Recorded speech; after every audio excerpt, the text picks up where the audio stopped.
Miv had told many lies the last month. Lying to government assessors about the value of the farm for lower taxation, lying about the profitability of the farm to the bank, lying about being able to legally work, and lastly, lying about her legality to service adults in the VIP rooms of the adult-only nightclub she illegally worked at. Her gimmick as a know-it-all dirtier-than-expected self-styled teacher raked in credits, especially when the quiz night gimmick she pitched had gotten approval from the owner. The questions progressively got harder and exponentially more expensive, but worth more points in the quiz. The play's prizes typically varied, usually including free dances with a girl of choice, or a cleared and forgiven tab, but the grand prize was herself in a VIP room setting, as well whatever else was in the placed prizes. Her assistants walked the club and made sure that cheating didn't take place, and if found, resulted in an arbitrary reduction of points decided by non-participants. First contact day had proven quite lucrative, especially since it fell on her quiz night. Miv rather liked it, the money and attention, from all manner of species and genders. She had become skilled in such risque capabilities out of necessity, so that she would be requested by name and earn tips, gratuity, and reputation to further increase her commission pay. Her mother's farm, wool to be hers, was deep in the red.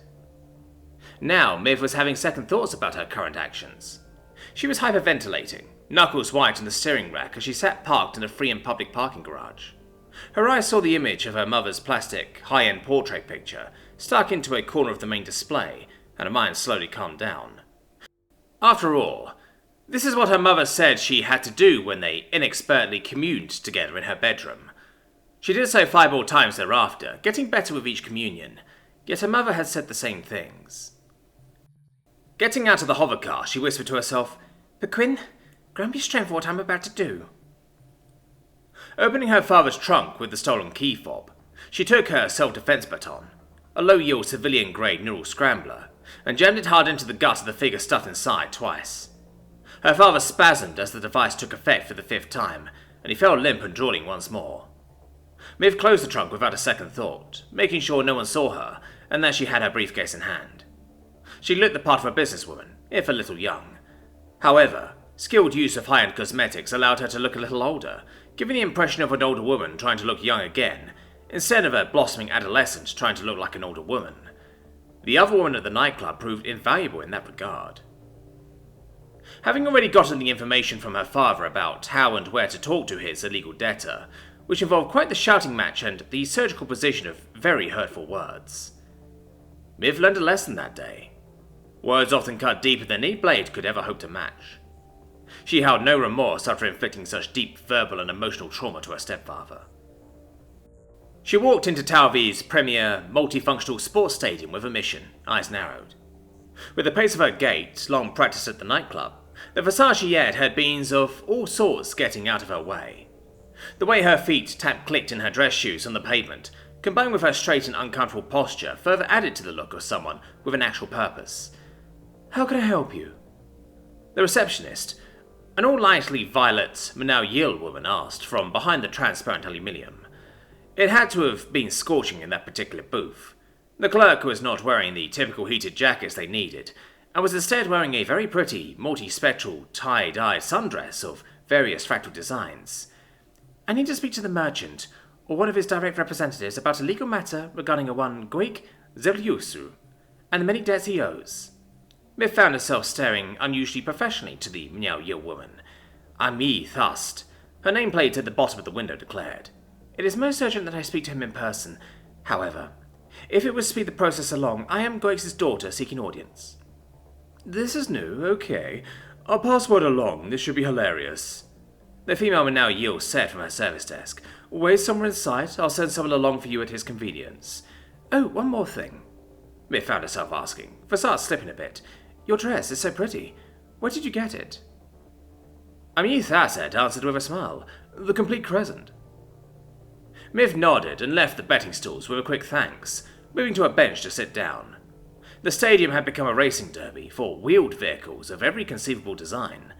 She had looked into it before arriving, just in case, and the rules were relatively simple. Whatever locomotive source of power was used, had to be inside the vehicle, and such energy had to drive axles or power the wheels directly. There were more laws and regulations, but that was the gist of it. She recalled a recent article she had read when she was researching the Derby, saying that there was a team of Terrans from the Outer Sol Coalition of Dwarf Planets petitioning to compete, whose spokesperson said, if she remembered correctly, "We want to show you Xenos how wheels really work." Everyone knew that Terrans still used wheeled vehicles over hovering ones. What was up with that anyways? The long wait was bearable, as she had been inside rather than out in the hot summer air.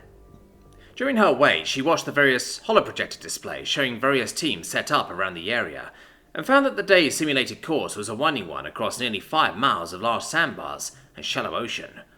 All sorts of twists and turns, straightaways and hidden, dangerous, partially submerged reefs. It was a qualifying round, oddly enough, and only the top 40 contestants would be allowed to actually compete in the 13 ranked point races to be held all over Wapaloo's sports stadiums in differing simulated environments. There were over 300 applicants for the event, and would take rotations to complete. Miv had no idea wheeled vehicle derbies had become so popular. She found herself silently rooting for an unknown out-system Goipti team, known as the All-Terrain Earthers, which was a strange name because there was not a single Terran on the team in any capacity.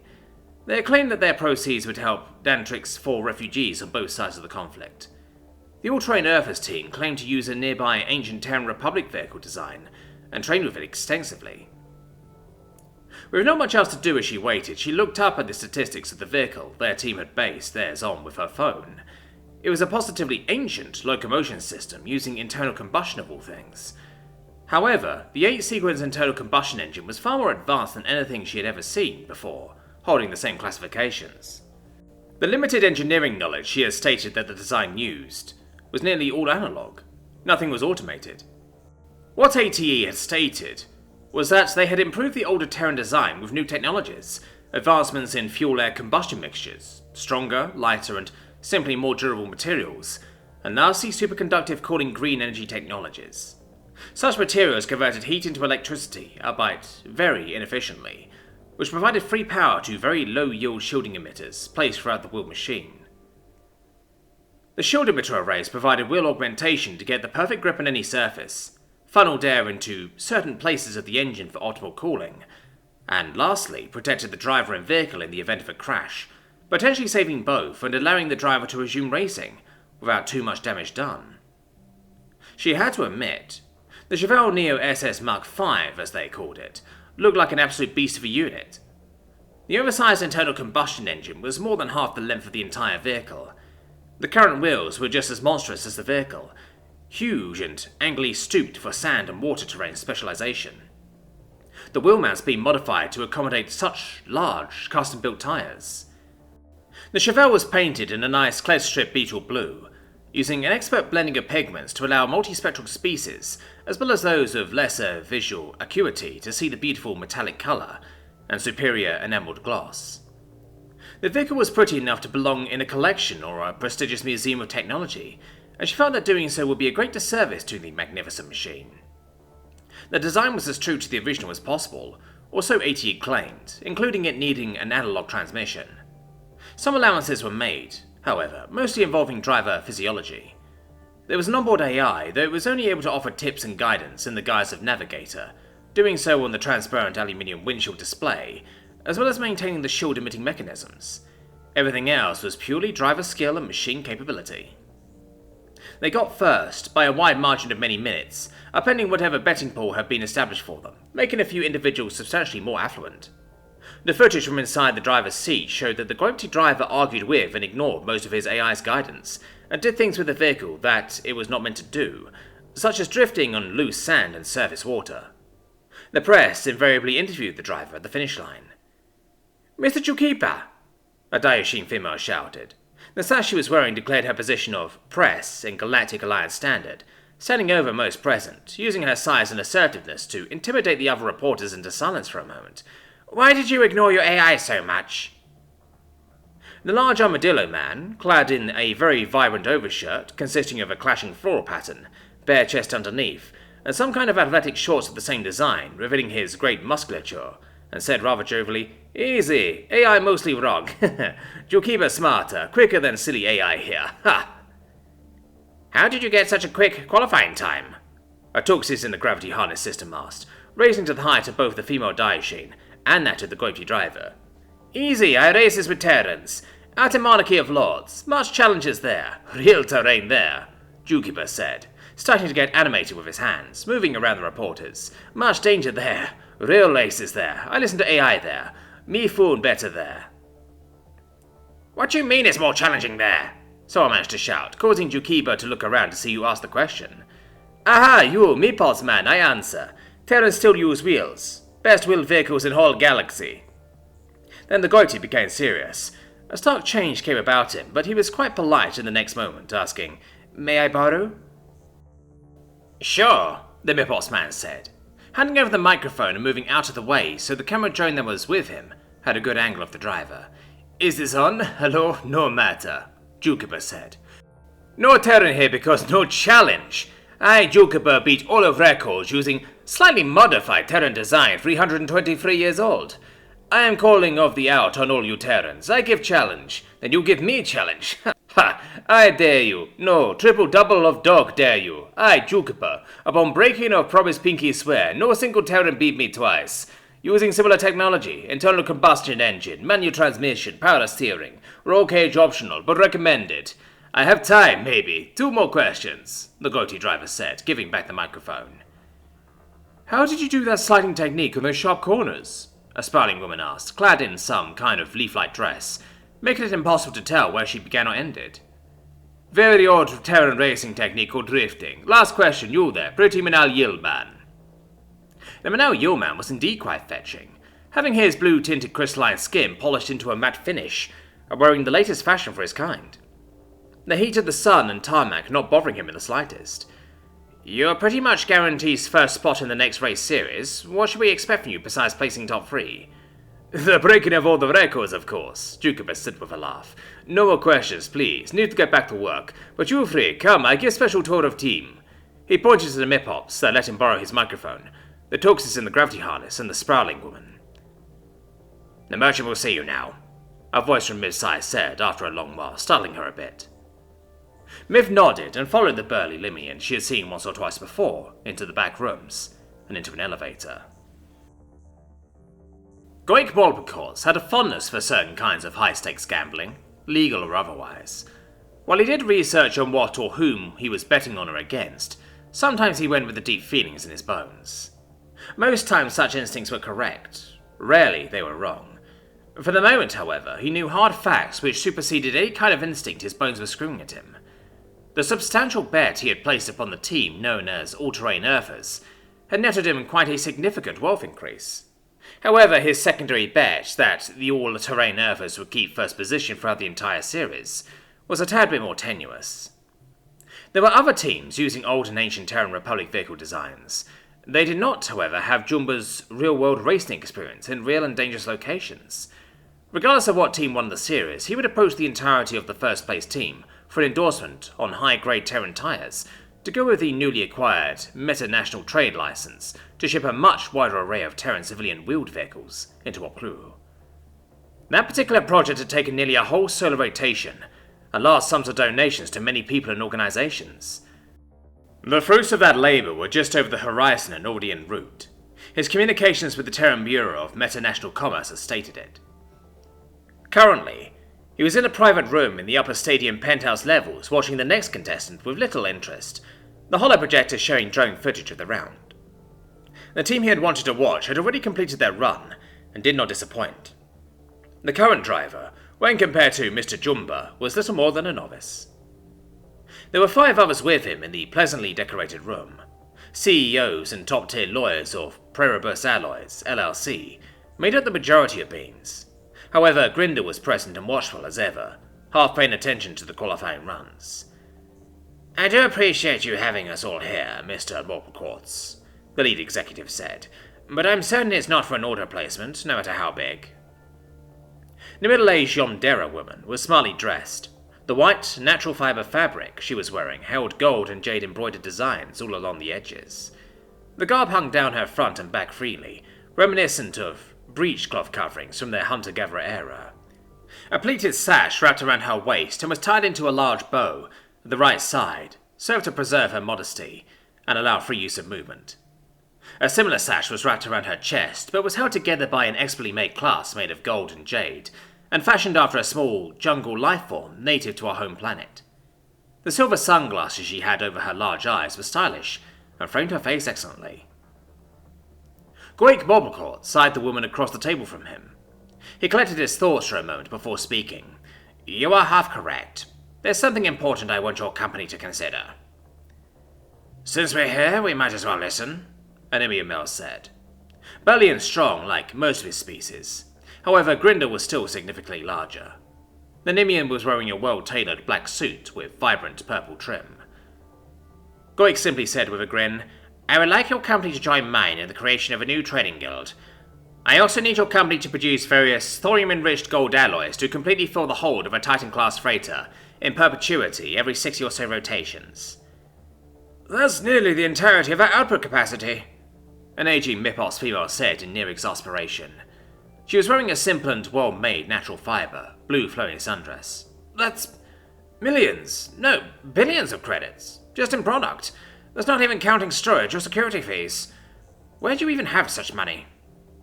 "That's not your concern. You'll have your credits.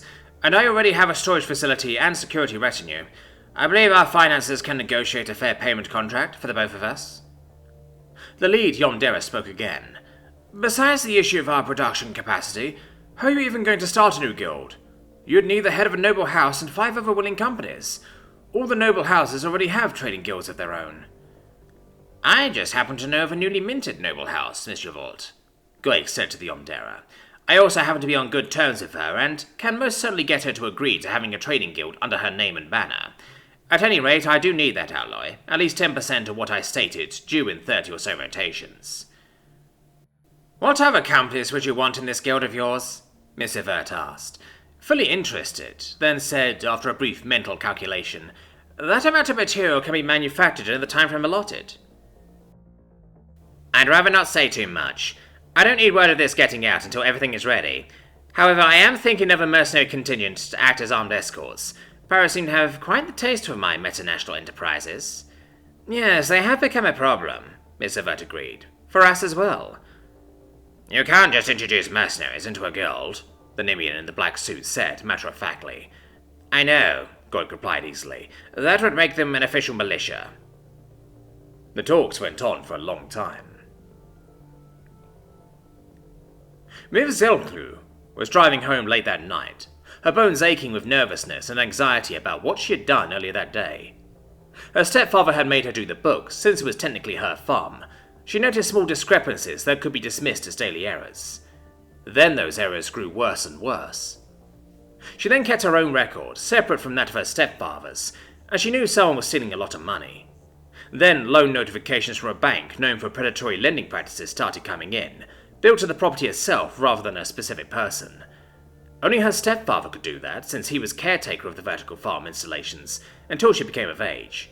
She had figured he had done so out of desperation to try to get things running, and had believed so until she learned that he was also in a lot of illegal gambling debt to someone that ran an underground blood sports arena. That person just happened to be part of a powerful syndicate. She watched the scenery zoom past, her stepfather's car in automatic mode, as she continued to think about everything. Ever since she had learned that he was in so much debt, she had done whatever she had to do to ease the strain from the banking loans, and had ransacked his study for financial information, or anything else that could help. That was when she discovered something. A copy of an agreement between GOPS and Planetary Enforcement. Such a document should have been in a far more secure location in someone's home, and why her stepfather had it in a drawer was a mystery. It was hard for her to see through all the legal terms and roundabout wording, but she felt she understood the core of the documents. If GOPS could manage to sign over the deed to Goik Molpakorks, which would be illegal as the farm was not his, it would create a cascade of bizarre and quite convoluted legalities that would allow Planetary Enforcement to fully look into Mr. Molpakorks' accounts, holdings, properties, and anything else without court approval. In return, the loans to the banks would be forgiven in full. Miff felt it in her bones that such a thing was not so simple, as she did not trust the banking guild nor Planetary Enforcement. In the end, she took matters into her own hands and communed with her mother multiple times, culminating in the events of the day. She told Mr. Morbecourse everything, even giving him copies of all the documents she cobbled together. She left Goib sepulchre to his fate with his debtor, and held no sympathy for her stepfather. Selina Rose Thomas sat in a large cafe, having cut her work at the Talvey Medical Penitentiary short.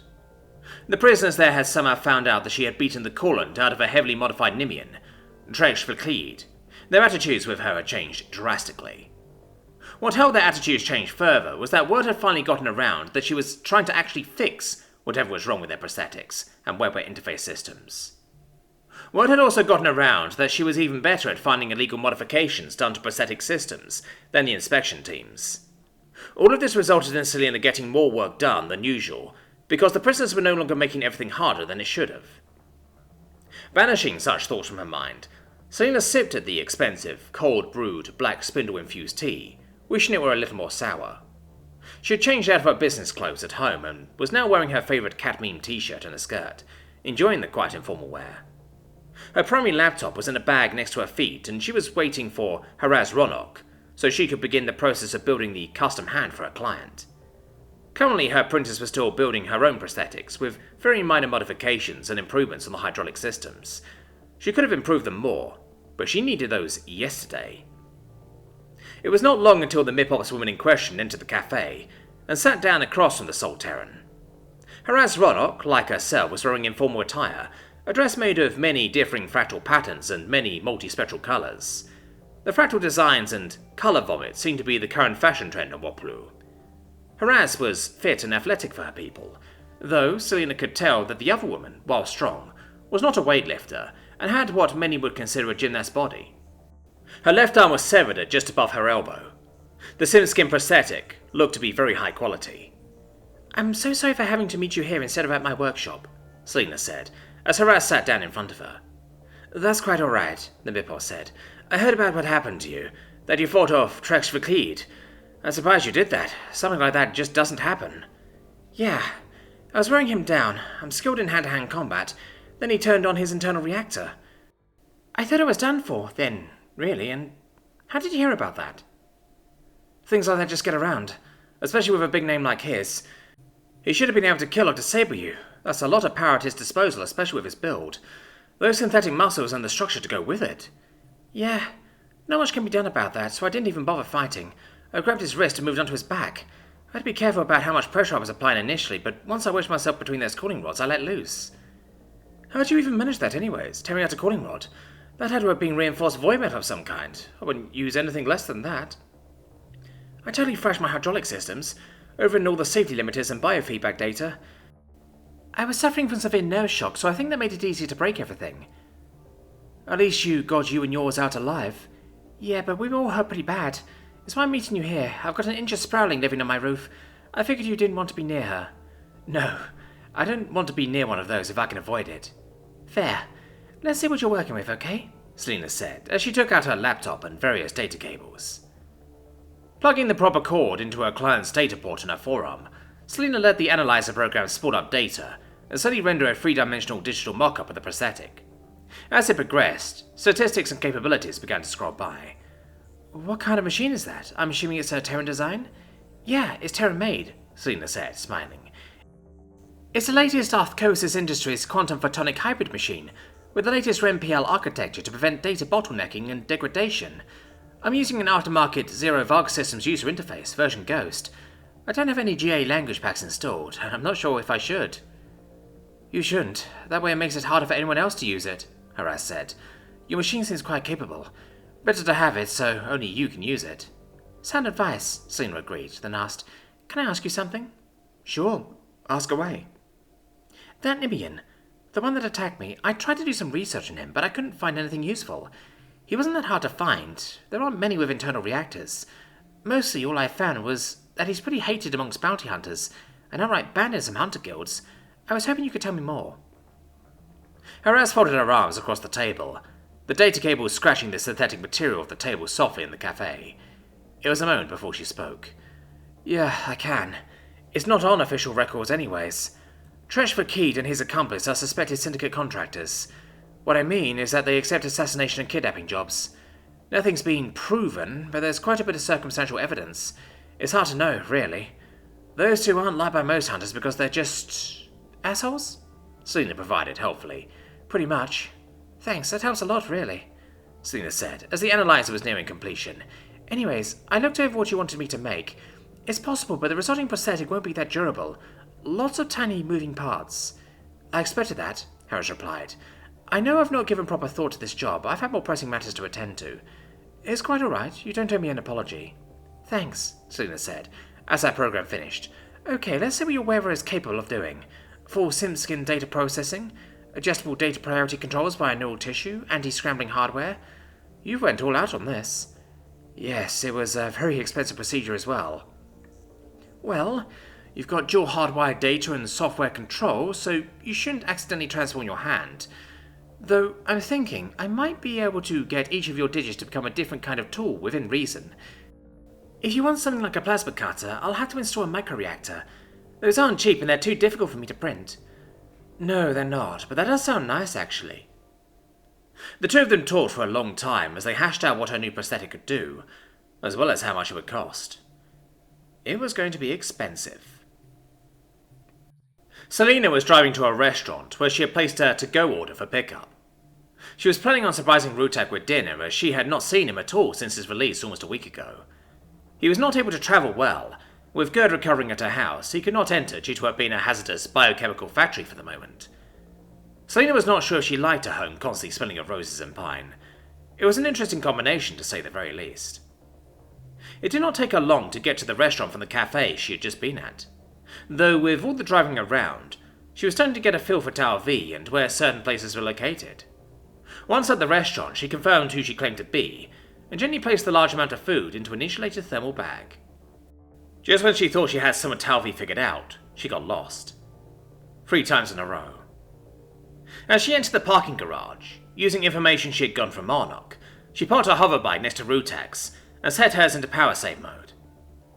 Thankful that their dinner was still warm, she slung the straps of her bags over her shoulder and made her way to her boyfriend's apartment with a smile on her face.